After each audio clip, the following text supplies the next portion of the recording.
ইসলাম ধর্ম গ্রহণ করে ভারতের উগ্র হিন্দুত্ব পাড়ায় যেন আগুন লাগালো আয়ুষ মালিক নামের এই হিন্দু যুবকটি। আর তাই তো বাপদাদার কোটি টাকার সম্পত্তি এবং বিলাসবহুল জীবন ত্যাগ করে ইসলামের সত্যকে গ্রহণ করে নিল এই আয়ুষ মালিক ওরফে মোহাম্মদ আলী। ভারতের উত্তরপ্রদেশের এক সম্ভ্রান্ত পরিবারের সন্তান আয়ুষ মালিক। ছোটবেলা থেকেই তার মনে হিন্দু ধর্মের সব ধরনের রীতিনীতি, আচার অনুষ্ঠান এবং দেবদেবী সম্পর্কে বিভিন্ন প্রশ্ন জাগতে থাকে। আর তাই তো অনেক হিন্দু সন্ন্যাসী, বড় বড় পণ্ডিত এবং জ্ঞানী স্কলারদের কাছ থেকে মনের মতো প্রশ্নের উত্তর না পেলে সে 2013 সাল থেকে বিভিন্ন ধর্ম সম্পর্কে রিসার্চ শুরু করে। তারই ধারাবাহিকতায় ইসলামের সত্যের বাণী, আদর্শ জীবন ব্যবস্থা, দুনিয়া এবং আখিরাতে সফলতা প্রাপ্তি এবং কোরআনের যৌক্তিক সব আদেশ নিষেধ সম্পর্কে জ্ঞান লাভ করে সে ইসলামের প্রতি মুগ্ধ হয়ে যায়। আর তাই তো 2022 সালে সে গোপনে ইসলাম ধর্ম গ্রহণ করে নেয় এবং নিজের নাম রাখে মোহাম্মদ আলী।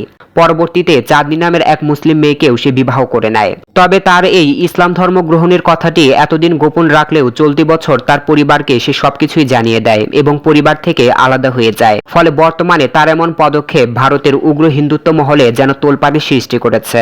কারণ ভারতের বিজেপি শাসিত রাজ্যগুলোতে যেখানে মুসলিমদের উপর বর্বর নির্যাতন, মসজিদ ঘরবাড়ি ভাঙচুর এবং ধর্মীয় বিধিনিষেধ পালনে বাধা সৃষ্টি করা হয়, সেখানে আয়ুষ মালিকের এমন পদক্ষেপ যেন আরো আগুন ধরিয়ে দিল সেই হিন্দুত্ব মহলে। আর তাই তো আয়ুষের স্ত্রী, শ্বশুর এবং মসজিদের ইমাম সহ প্রায় 15 জনের বিরুদ্ধে মামলা দায়ের করে আয়ুষের পরিবার। তাদের অভিযোগ হচ্ছে জোরপূর্বক ধর্মান্তর করা হয়েছে আয়ুষকে। তবে পরবর্তীতে সব ধরনের জল্পনা কল্পনার অবসান ঘটিয়ে মিডিয়ার সামনে এসে আয়ুষ জোর গলায় দাবি করে যে তার প্রাণ থাকতে সে আর ইসলাম ছাড়ছে না। এমনকি তার দুই হাতে চাঁদ এবং সূর্য ধরিয়ে দিলেও সে তার মনোভাব আর পরিবর্তন করবে না। ঠিক এমনই দৃঢ় মনোবল আঁকড়ে ধরেছে আয়ুষ মালিক ওরফে মোহাম্মদ আলী।